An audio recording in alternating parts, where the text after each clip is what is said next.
Ikiwa imetimia miaka minne kamili tangu Urusi ianze operesheni yake ya kijeshi huko nchini Ukraine, mataifa ya Ulaya yamesema yataendelea kuisaidia Ukraine na wanasema wanataka kuiadhibu Urusi.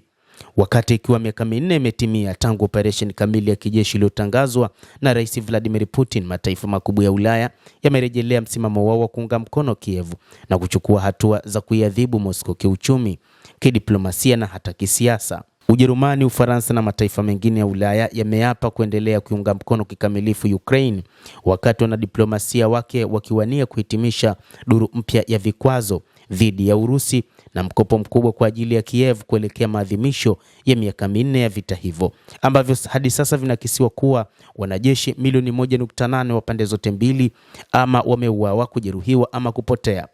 Mawaziri wa mambo ya nje wa Umoja wa Ulaya wanaokutana mjini Brussels, Ubelgiji, wanajaribu kuishawishi Hungary kuunga mkono jitihada za kuisaidia Ukraine na kuiadhibu Urusi kiuchumi kutokana na vita hivyo ilivyovianzisha dhidi ya jirani yake Februari 24 mwaka 2022 na vikiwa havina ishara yoyote ya kumalizika.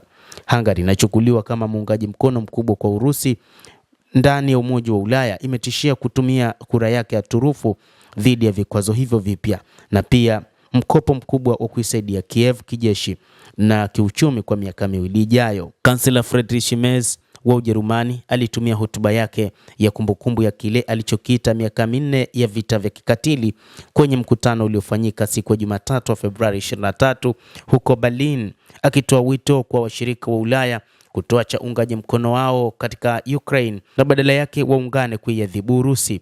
Vita hivi vitakwisha tu pale Urusi itakapokuwa haioni tena maana ya kuendelea navyo, pale itakapokuwa haitazamii tena kutoa maeneo, pale gharama zake kwa uenda wazimu huu zitakapokuwa kubwa mno.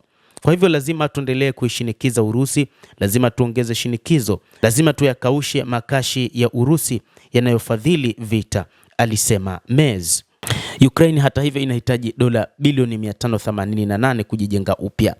Benki ya Dunia na taasisi nyingine za kifedha zilisema siku ya Jumatatu kwamba hata kama vita hivyo vingemalizika sasa, Ukraine ingehitaji dola bilioni 588 kujijenga upya kufuatia uharibifu mkubwa uliofanywa na Urusi, fedha ambayo ni mara 3 ya uwezo wa uchumi wa nchi hiyo kwa mwaka.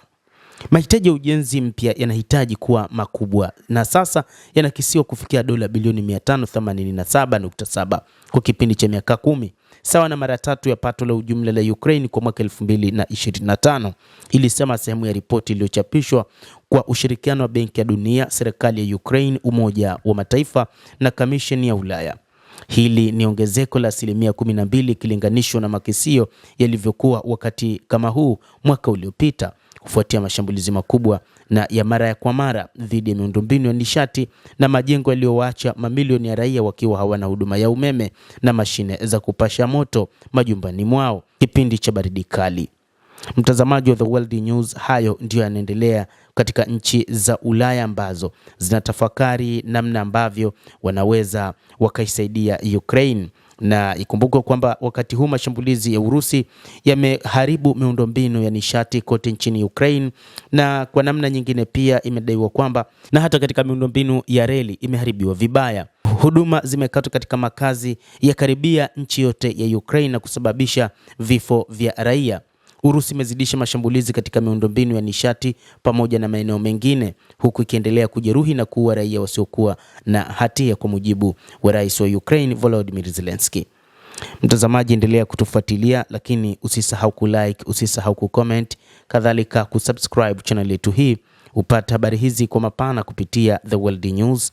Naitwa Damu Hussein, endelea kuwa nasi wakati wote, endelea kutufuatilia uyajue mengi yanayojiri katika ulimwengu.